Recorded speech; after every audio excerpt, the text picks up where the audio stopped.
Ladies and gentlemen, we have just entered dangerous territory. Today we will be talking about the $7 billion damage on the Russia soil which was struck by Ukraine and what could be the future effect on the world. Could this lead to World War III? Let's just watch to the end. On June 1, 2025, Ukraine launched a devastating drone strike on multiple Russian air bases, racking up a mind-bending $7 billion in damages. Let that sink in, $7 billion, gone in a flash. This wasn't just a military operation. This was a slap right across Vladimir Putin's face. And if there's one thing we know about the Kremlin boss, it's this: he never forgives, and he definitely never forgets. Now brace yourself, because the fallout? It's not going to stay between Ukraine and Russia. The European Union, Donald Trump's America, and even parts of Africa, especially Burkina Faso, are being dragged into this dangerous dance. What we're seeing isn't just another regional flare-up. It's the opening act of something much, much bigger. Let's make this clear. Putin doesn't take a $7 billion hit lightly. That drone strike gutted a chunk of his military might. Ukraine pulled this off after sneaking drones into Russian airspace for 18 months, undetected? Putin's no fool. He knows this reeks of Western hands. Please, I want to ask for a favor if you don't mind. I need your support in growing this community. That is by subscribing, commenting, and liking the video. Please help me out. Have you done that? Thank you. He's angry. He's calculating. And trust me, he's coming back swinging. The Kremlin boss believes this was more than a Ukrainian move. He sees the fingerprints of the EU and America all over it.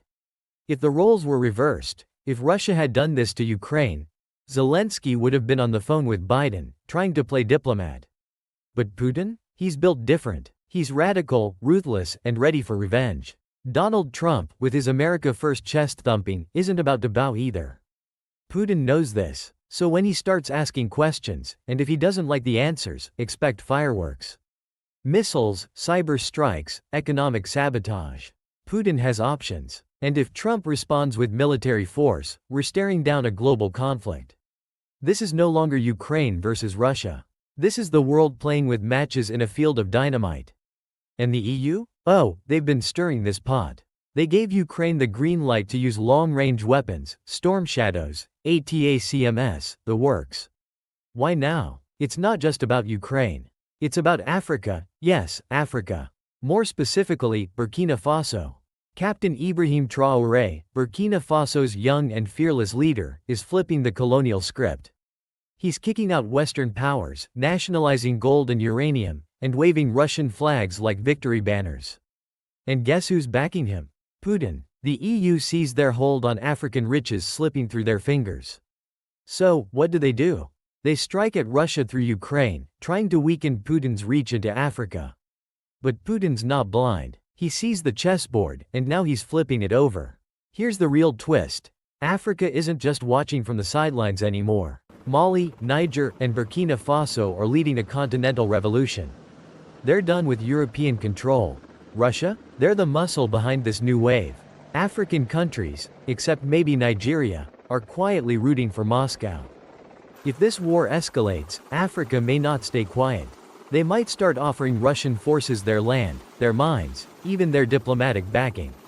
Imagine the EU striking back, maybe sanctions, maybe secret missions, or worse, open warfare on African soil.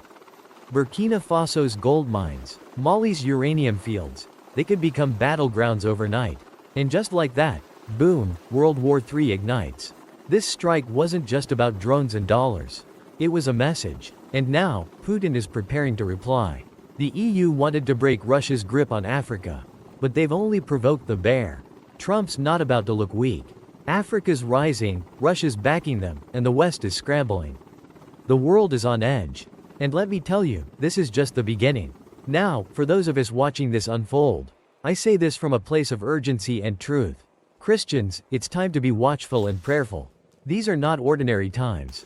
The Bible says in Matthew chapter 24:6, "You will hear of wars and rumors of wars, but see to it that you are not alarmed."